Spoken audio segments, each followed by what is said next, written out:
Welcome back to another episode of Who Should Do Shoes, a video series where I go through the prior videos, questions, and comments and help you with your hut line of decisions. It's playoff time. I just got back last night from game one in Toronto. It was fantastic. Definitely the best playoff game in Toronto that I have been to over the last 4 years. Crowd was actually noticeably loud. Um, Perfectly scripted game for the Leafs. And if you want to hear more about my takes on it and whatnot, I'll be doing my final show on Twitch Sports for Amazon tonight at 5 p.m. It's twitch.tv/Twitch Sports. I do it with my man Pete Blackburn every Monday. This is the final episode of it, so we're breaking it all down. But nonetheless, I thought I do want to discuss the fantasy playoff cards. A lot of questions obviously revolving around those. Here is how I did a couple of videos on it over the weekend. Here is what you should be thinking. If you're playing the remainder of the season, guys, team of the season, I don't want to be bleak and I don't want to be dramatic, all right? Team of the season is just not what it was. Team of the season used to be the best event and the final best event. Like if you missed it and you were someone that played until August or whatever, you missed out pretty hard.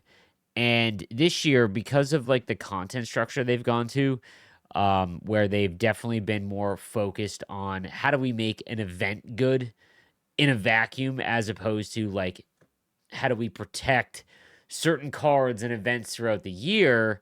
They haven't really done a good job of that, in my opinion.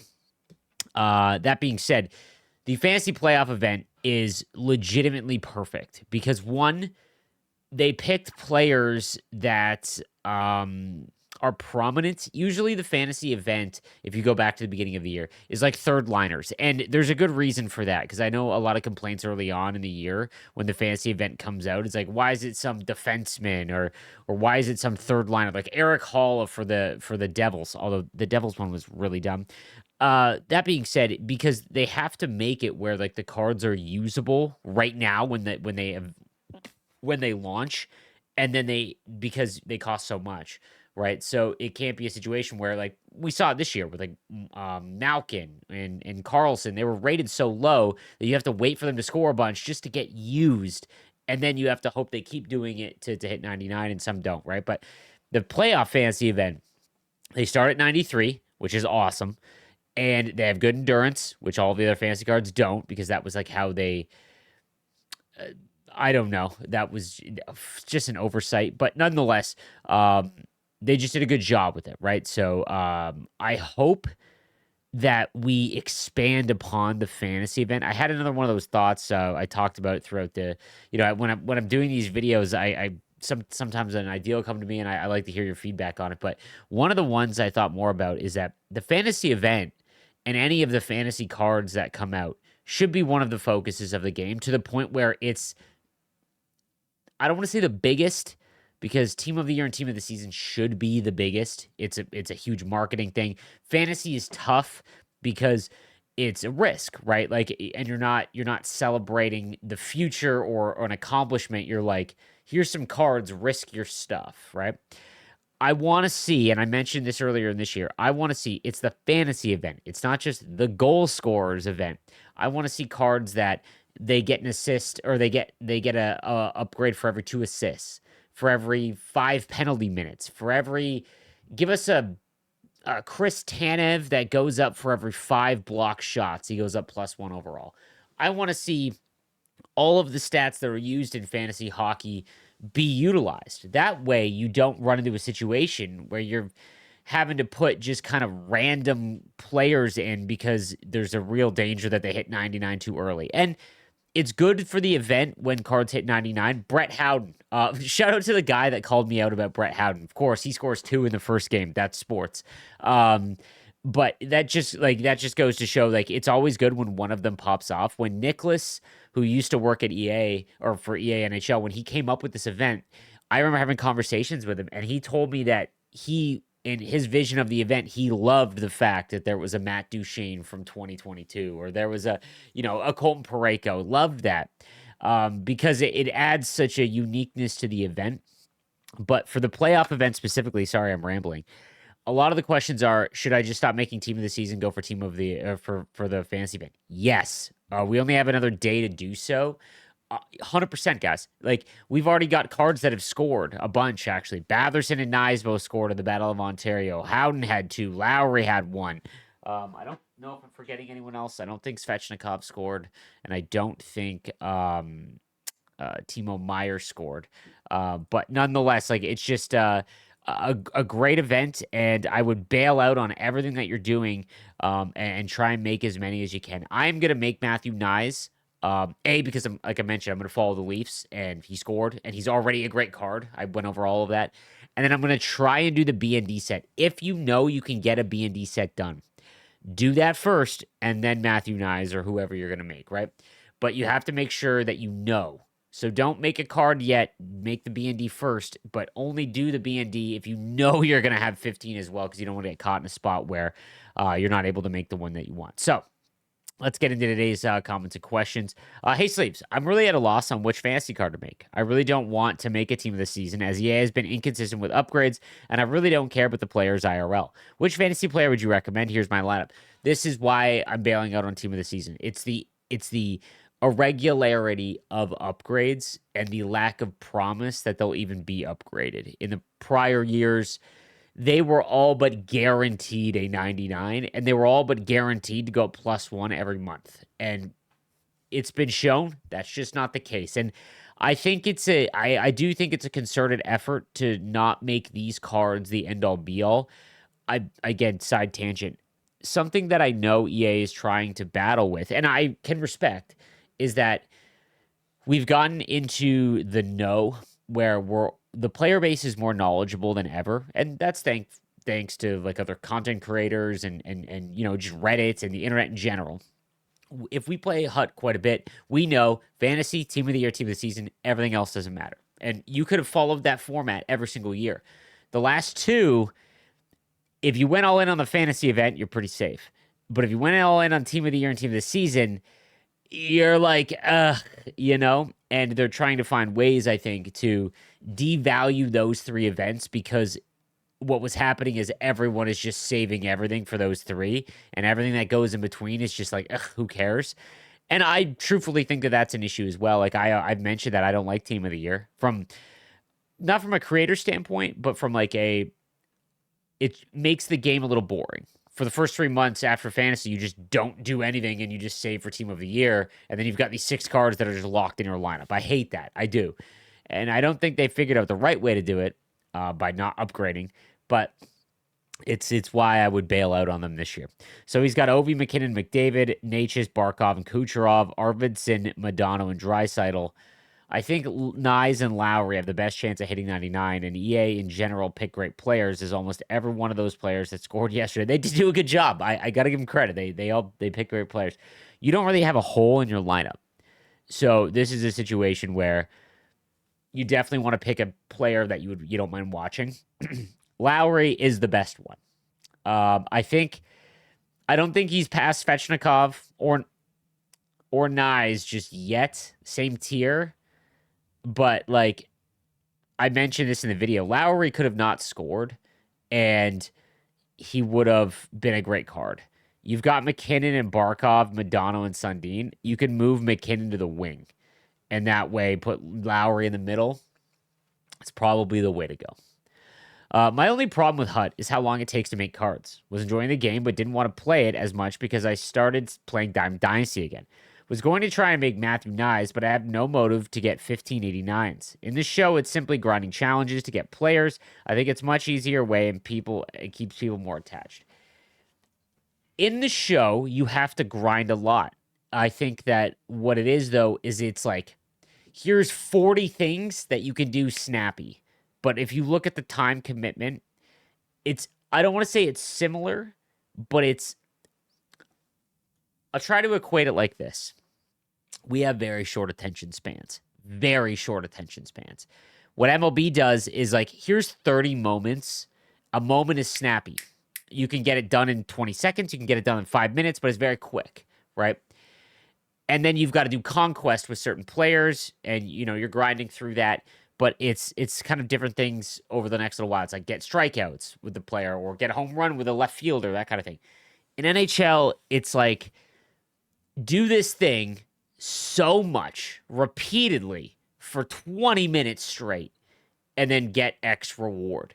But if you look at the time commitment, I don't want to say it's exact, but I just grinded on Saturday to get Nyes essentially, and it took me about 3 hours, and I had nothing. And I just followed what I had put out. The video, if you want to go back and watch how to get the 89 or how to get a fantasy card, I went and did what I said in those videos, all the moments and wild card and things like that. And it's just like a longer, tedious of doing the same thing. And I think that's why we get so annoyed with it. Not to mention the UI is terrible, all of that. I'm not saying it's good. I'm just saying it's a different thing. In MLB, one of the things that I've run into is because sometimes I don't get as much time to play it as I want to. I've been playing it quite a bit. But the thing is like, okay, I've got 2.5 hours to play. I end up just loading my lineup with random mission cards and then playing Conquest, and I don't even get into a ranked game, which is very similar to NHL, but it's much more palatable than get 175 between the leg shots, which is just like, you know, whereas like in MLB, you're like, hit 3 home runs. Cool. Okay, I can do that. It might take me the same amount of time, but I could do that, right? And, you know, but I'm with you on this. They need to find a way. I talked about this. I think the only objective that you should have to grind for like this is goals and assists, because that is what you're actively trying to do every game. It shouldn't be trying to be like, you know, get 21 stick checks. That's not playing hockey. That is giving the puck back and then poking it off their stick a million times to try and like force feed your way into that objective getting done. And that's what's got to change. I'm new to Hut.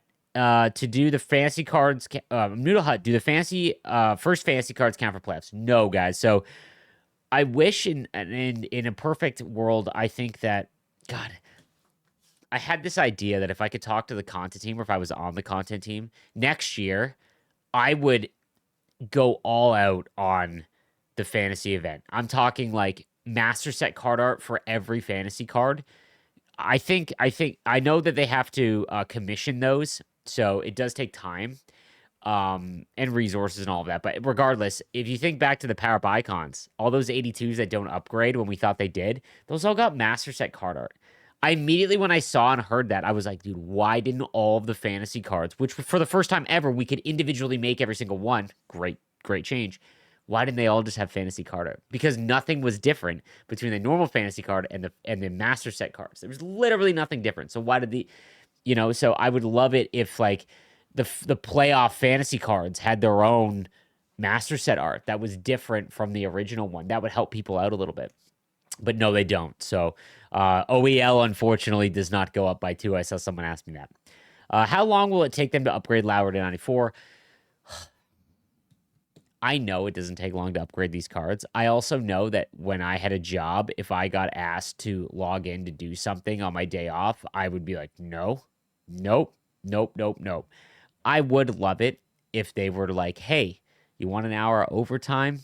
Log in and upgrade the fantasy cards immediately during the playoffs. You know, it's going to be Tuesday at 5 p.m., Wednesday 5 p.m., Friday 5 p.m. If they score, it's the next day one of those 3 days. So you're not seeing Lowry or any of the fantasy cards go up until Tuesday, tomorrow at 5 p.m.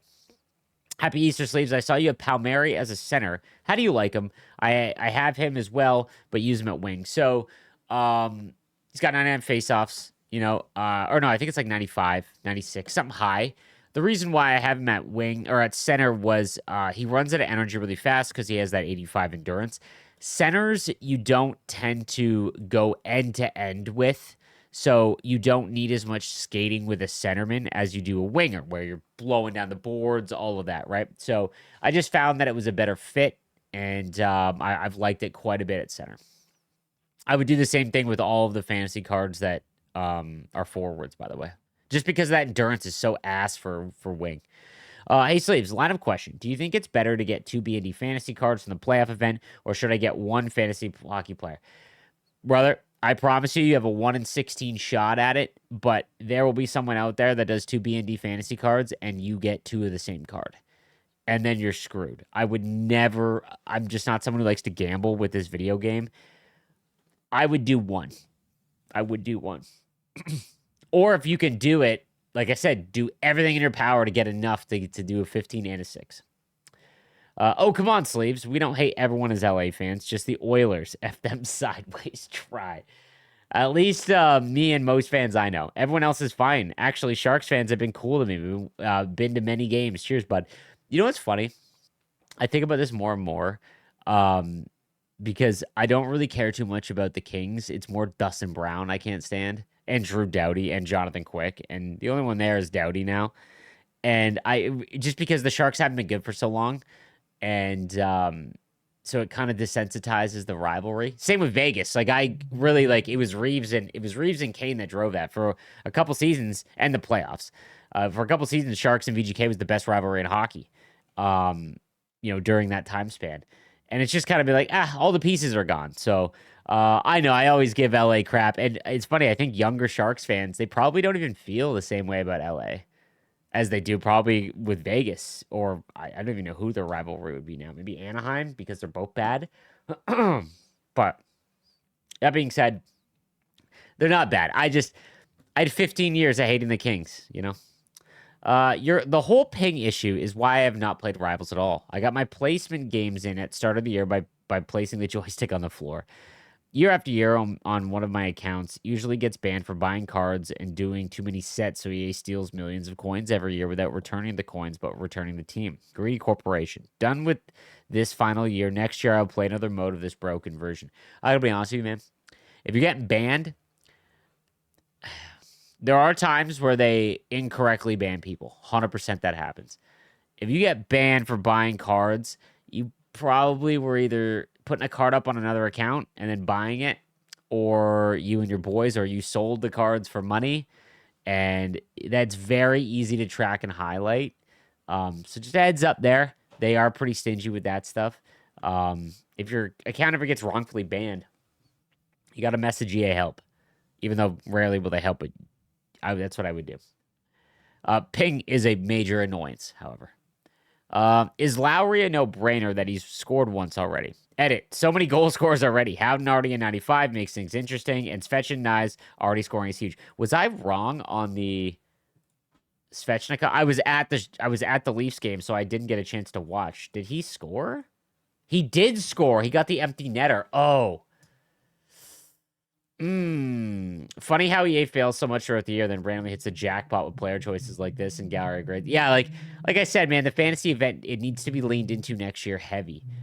But that being said, Svechnikov scoring, he is the best one. Just straight up, like he is the best one because he's fast already, has all the opportunity. They're gonna move on. Howden already in 95. He only needs 4 more goals, and VGK is gonna steamroll the Wild, unfortunately, I think. So they're in the second round, and I think they'll beat Edmonton or LA. I don't think anything's changed then with my rankings. Like,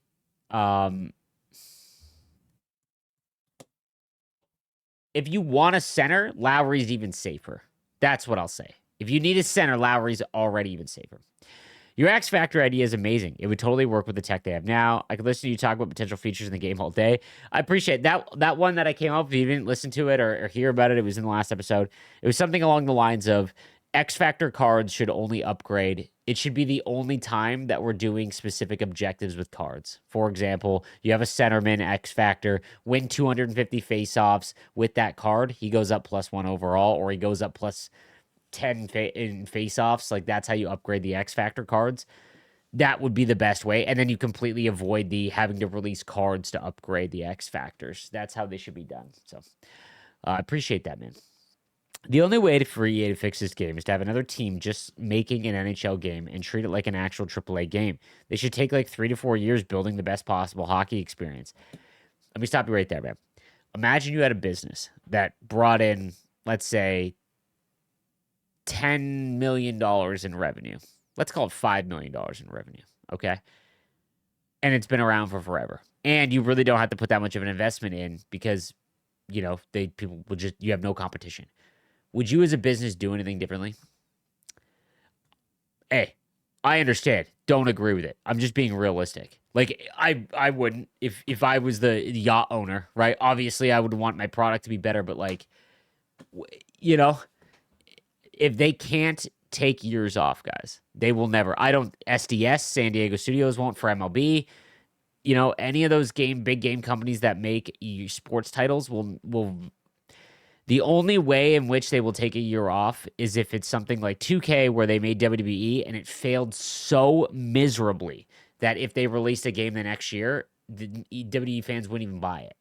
That's the only way that that's going to happen, right? So I wish they could build it from the ground up and we get a totally new experience. Never going to happen, man, because you're losing all that revenue from that year. Like, not talking about the hut packs, even just the game sales. Like, it's just you would lose out on millions there. So this game would be the basis for the next 5 years or so.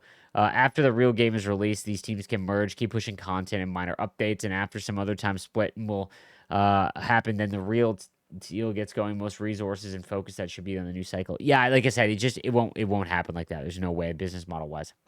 Hey, Sleeves, I need a second opinion. My team is pretty stacked, but I have enough 91s to build one more team of the season, and I'm struggling with who you should you choose.